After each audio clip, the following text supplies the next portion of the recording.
A little disclaimer, Adam and I are not physicians, do not take our medical advice, but there's nothing wrong with seeking doctors and ideally having insurance. Thanks, mate. Appreciate that. Welcome to the Bible in 1 Year podcast, brought to you by two Brits and a Bible. If you like the idea of a casual but meaningful chat about the Bible with a couple of mates, listen up, something in here could be for you. Today is day 134, covering 2 Chronicles 13, 14, 15, 16 and 17. If you want a brief overview of this half of the book, they're in the description. Good from you, bit of ad-libbing like that. Yeah, got to do it now and then. Too right, keep us on our toes. Where did you start? I was on 13.3. 13.9. Oh, okay, cool. Usually higher numbers better, but in this case, better or worse makes no difference. Just means I chat. We were chatting, like, I'm going to say a couple of weeks ago now or something like that, and about how I was on David taking the census maybe or something, and like, you've literally got hundreds of thousands of men. Why do you feel like you need to rely on other people or need to rely on your military strength? Or like, count it, you have hundreds of thousands of people, and we're like, was it actually hundreds of thousands? Like, I don't think it had been mentioned, but right here, Abijah went into battle with an army of 400,000 able fighting men. Jeroboam drew up against him with 800,000 able troops. Just a casual 1.2 mil just going head to head. Like, yeah, nuts, that one, wouldn't it? Yeah, I love that. I mean, I find it a lot easier to believe an army of 400,000 than sacrificing 120,000 goats in 20 days or whatever, like you said. Yeah. And sadly, it's also easier to believe all of these men getting slain, because that's kind of the whole point of battle, right? Yes. So, and wasn't it that the half-sized army still prospered and barely took damage because God was with them? I think they took a decent chunk of damage, but they definitely still prospered in that instance. In fact, because it goes on to say, Abijah stood on Mount Thingy, said, Jeroboam, listen to me. Don't you know the Lord, the God of Israel, has given his kingship to Israel, to David, as a descendant forever by a covenant of salt. Now, I read that and I was like, well, slow down. Covenant of salt. What now?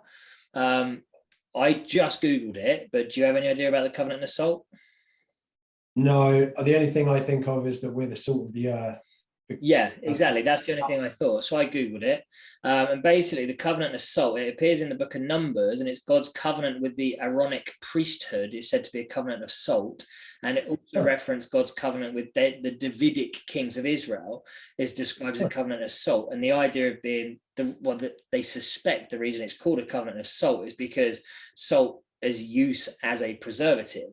So it just sort of references God's covenant with the priesthood, all being from the line of Aaron and the Levites, and the lines of David being the kings. So that was it. You're welcome. You learn something new here occasionally.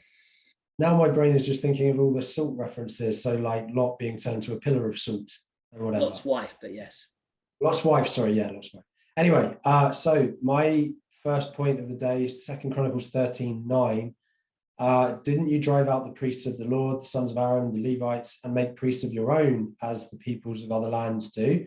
Whoever comes to consecrate himself with a young bull and 7 rams may become a priest of what are not gods. So he's being cussed out badly here, right?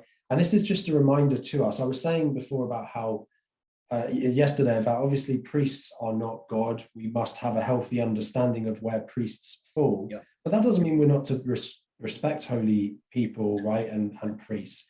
They still go through a heck of a lot of training to become where they are. And so you can't, I find that there's nothing wrong with, if you've been inspired by the Spirit to share something with someone, of course, that's great testimony and that's great ministry. But at the same time, a lot of times that wisdom that you get from seminary or whatever needs to be a bit more respected than just your average Joe on the street, I would say. True. Yeah, very true. Doesn't mean that God can't speak for everyone, but it's a bit like, and I'm going to sort of jump slightly ahead here, it's a bit like trusting a doctor's opinion because they're a doctor, not trusting people that just random chat on the internet. Right. Because later on, Abijah, is it Abijah? Could have been someone different. Asa, I think. Asa, badass king, we'll come to that in a minute. He ends up getting diseased in his feet, and it then says that though the disease was severe, even in his illness, he did not seek help from the Lord, but only the doctors. And then he died. And it's like, there's nothing wrong with trusting that God can heal you. There's also nothing wrong with seeing doctors. It's when you only trust on medicine and doctors and don't trust on God that's the issue. Like, God has created doctors and given them wisdom and put plants and etc. on this earth that can help heal us. We need to have a balance with that. I mean, if you feel completely convicted that, you know what, no, God will heal me and I don't need to see a doctor, fine, so be it. If you're strong in your faith on that and convicted in that, great. But doctors are there kind of to help us out as well. A little disclaimer, Adam and I are not physicians, do not take our medical advice. But I still agree with what you're saying in essence, Ads, like, but there's nothing wrong with seeking doctors and ideally having insurance. Thanks, mate. Appreciate that. So anyway, yeah.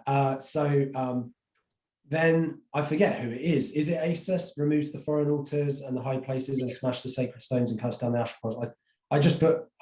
Sometimes I put the name and other times I just copy the Bible and it just says he, obviously. And then who was that again? There's so many people in the Bible. Anyway, so in order to build a relationship with God, often we have to smash down and change things within our own lives. So we're not going out there smashing asherah poles and sacred stones unless we've had a really weird weekend. But but we do have to smash down things within our lives and allow parts of us to die in order for us to live more fully for him. Yeah. So I just thought that was kind of cool. And then I was just going to go on and say about Asa does bring in a great time of prosperity as well. All of Judah rejoiced about the oath because they had sworn it wholeheartedly. They'd reaffirmed themselves to God. They sought God eagerly. He was found by them, and the Lord gave them rest on every side. Now, this is more of an amazing moment, but I do struggle sometimes to just find rest in the Lord. Sometimes I go to him when I'm worked up. I go to him when I'm stressed. I go to him when I've got problems.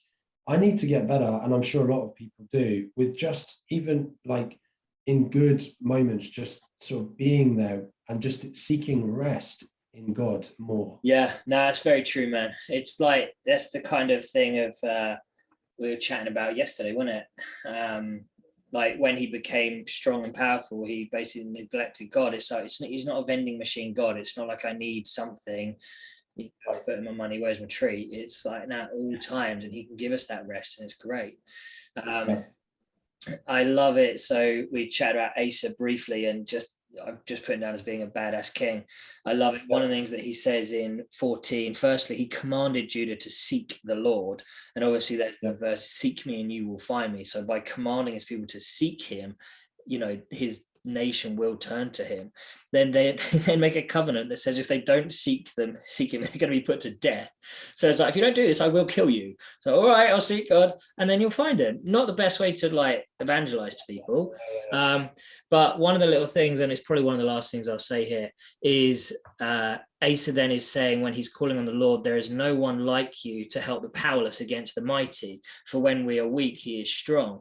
And basically there's 2 Corinthians 12:9 says, my power, God's power, is made perfect in our weakness. And the weaker we are, the stronger God can be in that moment for us. That's good, mate. We haven't had a that's good yet tonight, but that is good. I love that. Couple things left for me. So Asa's feet, he seeks doctors only, as you say, and that's one of the reasons he's not healed.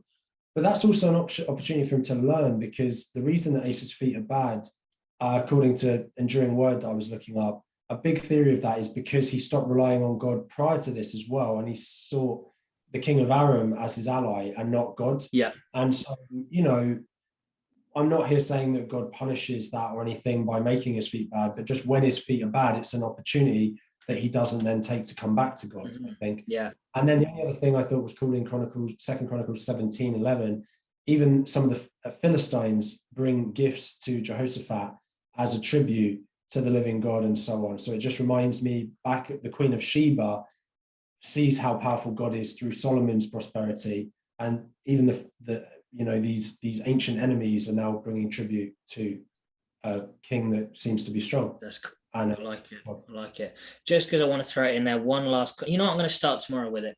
Thank you very much for listening. Tomorrow's readings are 2 Chronicles 18, 19 and 20. So why don't you booth, you'll pick up your Bible, get reading. In the meantime, please consider joining us on social media at 2 Brits and a Bible and sharing this with someone to help spread the word of God.